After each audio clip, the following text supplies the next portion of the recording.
So, ito yung sinasabi ko sa inyo guys, marami kayong pera, no? Kasi, this is abundance of money, mga kapigsi, abundance of wealth. Mararamdaman nyo talaga na madami kayong pera kasi nga sabi ko sa inyo, bear month season. Pero, ito yung sinasabi din na mag-ingat kayo sa pag-handle ng pera nyo. Okay? Make sure na ginagastos nyo siya sa tamang pamamaraan. Huwag masyadong waldas, mga kapigsi. Naintindihan natin na kapag Pasko, di ba, talagang bill mo ko niyan, ganyan.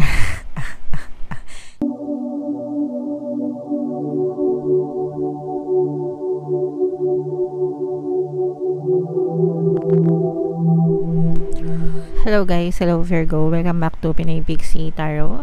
Ang pamagat ng ating episode for tonight is Pasko 2023. So ito yung mga mensahe sa inyo para ngayong Christmas season, mga kapixie, and kung ano yung paparating sa inyo guys. Combination to ng positive and negative energy. General reading lang, mga kapixie. Pwedeng mag-resonate, pwedeng hindi. Comment down below guys if feeling nyo naka-resonate kayo sa mga messages para sa inyo. Okay? So, yung first message natin guys, we have Deceit energy in reverse, woman holding a coin in reverse, mga kapigsi. And we also have the yin energy.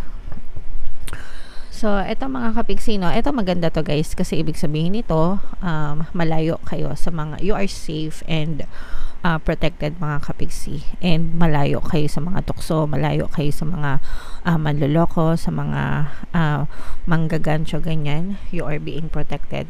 And kung kayo naman ay parang, let's say for example, nabiktima ng mga scammers before or nabiktima ng mga manloloko before, unti-unti na silang lumalayo sa inyo, mga kapigsi. So, sa kahit anong aspeto ito, guys, no, pwede rin kasi na naloko kayo. Let's say, for example, sa relationship, baka naloko kayo ng person or specific person.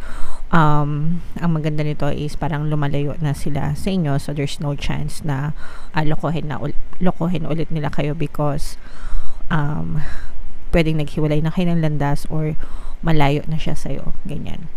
And, kung ito naman ay mga alam niyo yung mga manloloko na tao, parang you are safe from them. Pero guys, syempre pagdating sa mga scammers, no, palagi ko yung sinasabi sa inyo araw-araw na lang tuwing nagve-video tayo na mag-ingat kayo, gamitin palagi yung isip, mga kapiksi, para hindi talaga kayo maloko and mapagsamantalahan ng ibang tao, guys. Okay?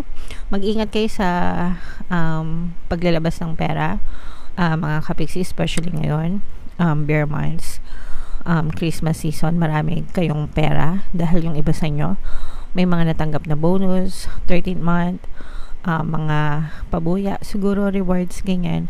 So, parang natural na instinct ng mga tao na gumastos ng gumastos kasi marami silang pera. But you also have to take care of your wealth, value them, pahalagahan, mga kapiksi, kasi baka mamaya sa isang iglap lang biglang mawala yung mga pinaghirapan nyo, no? So maghinay-hinay kayo sa paggastos. Yun yung mensahe sa inyo, guys. Alright? And take some time to recharge as well, mga kapiksi, no? Parang sinasabi dito na mag-pause ka muna dahil Christmas season ngayon. Take some time to chill, mag-relax, magpahinga, mag-recharge ng iyong energy, and kung meron kang pagkakataon or panahon na magplano naman para sa mga susunod na gawain mo for 2024, do so, mga kapiksi. Mas maganda kasi yung nagpaplano talaga, kasi yung plano, guys, parang ano yan, blueprint, no? Parang blueprint ng buhay mo, ng mga goals mo sa buhay. So, kapag may blueprint ka, may mga goals ka, natatrack mo, namomonitor mo kung meron kang progreso, kung umuunlad ba yung buhay mo or hindi. So, yun yung maganda kapag nagpaplano kayo, mga kapiksi. Okay? So, yeah. Yan ang mga mensahe sa inyo, Virgo, ng inyong mga gabay ngayong Pasko. Tingnan natin kung anong paparating sa inyo, guys, gamit itong deck na to. So, i-shuffle ko to, guys. Hanapin ko yung energy ng Virgo. Habang sinashuffle ko to, panoorin nyo muna itong video natin regarding sa ating paano mag-manifest ng abundance video course. Kapiksi, sawa ka na ba sa mga struggles at hirap sa buhay mo? Masipag ka ba at masikap sa buhay ngunit hindi ka pa rin umaasenso? Ilang beses ka na bang nag-attempt magnegosyo at mag-invest pero palagi ka pa rin nalulugi? Sa pagkakataon na ito ay maaaring may subconscious beliefs ka na nagiging balakid sa iyong pag-unlad at pagyaman. Introducing, paano mag-manifest ng abundance video course. Dito ay matututunan mong ma-overcome ang mga balakid mo para tuluyan ka ng umunlad, umasenso, sumagana, maging matagumpay, successful at maswerte sa iyong kabuhayan, pera, trabaho, negosyo, salapi at kaperahan ng bonggang-bongga. Dali, mag-send na ng email sa pinoypixitaro@gmail.com at simulan na ang iyong pagyaman ngayon. Alright, so gusto mo bang yumaman, kapiksi? Kung gusto mong yumaman, umunlad at umasenso ng bonggang-bongga, mag-avail ka na ng course guys kasi sobrang ganda talaga niyan. And good news mga kapiksi, no? Dahil Pasko ngayon, meron tayong Christmas season sale. Magbibigay ako ng 10% discount plus 1 free pampaswerte subliminal sa lahat na mag-avail ng course from December 1 to December 31 mga kapiksi. Kaya mag-avail na kayo habang meron pa kayong mga bonus. Meron din tayong email coaching, manifest your desires using the law of attraction. If meron kayong mga specific na gusto nyong i-manifest, pwedeng love and relationship, pwedeng money or career, pwede kayong magpabook ng email coaching session with me. Mag-send lang kayo guys ng email sa pinoypixitaro@gmail.com. So, Virgo, kayo ay represent ng Queen of Pentacles sa ating spread. Mga kapiksi, this is a very positive energy guys. Meron din tayong presence ng fire sign dito, Aries, Leo, Sagittarius. So ito yung sinasabi ko sa inyo guys, marami kayong pera, no? Kasi this is abundance of money mga kapiksi, abundance of wealth. Mararamdaman nyo talaga na madami kayong pera kasi nga sabi ko sa inyo, bear month season. Pero ito yung sinasabi din na mag-ingat kayo sa pag-handle ng pera nyo. Okay, make sure na ginagastos nyo siya sa tamang pamamaraan, huwag masyadong waldas mga kapiksi. Naintindihan natin na kapag Pasko, di ba, talagang bill mo ko niyan, ganyan. Lahat na lang ng sale pinuntahan, lahat na lang ng mall na merong sale, may discount, pinuntahan. Yung mga nasa cart, nyo sa mga online shopping, talagang checkout ng checkout, diba? Hindi naman maiwasan yon. Pero again, mga kapiksi, no, huwag tayo masyadong mag-focus dun sa instant gratification. Mas maganda pa rin na sinasaalang-alang natin yung ating long-term na financial goals mga kapiksi. So, depende naman yan guys, kanya-kanyang preference tayo, no? Kung gusto nyong gumastos, bala kayo, pera nyo naman yan. Ito naman ay babala lang sa inyo or paalala na kailangan pinahahalagahan nyo lahat ng mga biyaya at blessings na pinagkakaloob sa inyo mga kapiksi. So, yan yung mga mensahe sa inyo ngayong Pasko. Ito guys, no, may mga wish na matutupad kayo. Parang i-grant ni universe ko ano man yung wish nyo for Christmas, whatever that may be, kung ano man yung wini-wish nyo na ma-experience ngayong Pasko, mga kapiksi, ipagkakalab sa ni universe. Ibibigay niya to parang as rewards para sa inyo and para na rin good karma mo mga kapiksi, okay? So, keep on praying guys, keep on manifesting, keep on moving forward, keep on focusing your thoughts, your attention dun sa desire nyo para talagang ma-experience nyo to sa Pasko, ipagkaloob talaga sa inyo yung mga aginaldo na deserve nyo, mga kapiksi. For some of you, no, there may be a new love connection or pwedeng reconnection ito mga kapiksi pagdating sa love and relationship guys.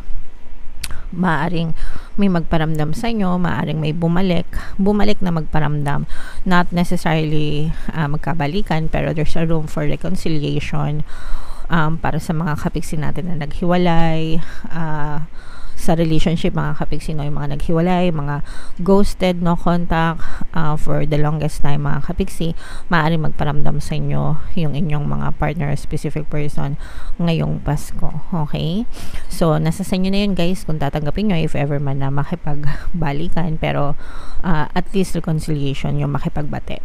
Malaking bagay na yun guys, yung magkabati kayo para mawala yung mga galit, anger, hatred, resentment, grudges, no, sa inyong puso and mapalitan ng very positive emotions yung inyong mga nararamdaman na negative, kasi parang mabubunutan kayo ng tinik mga kapiksi, lalo na kapag ito ay nag-sorry sa inyo mga kapiksi.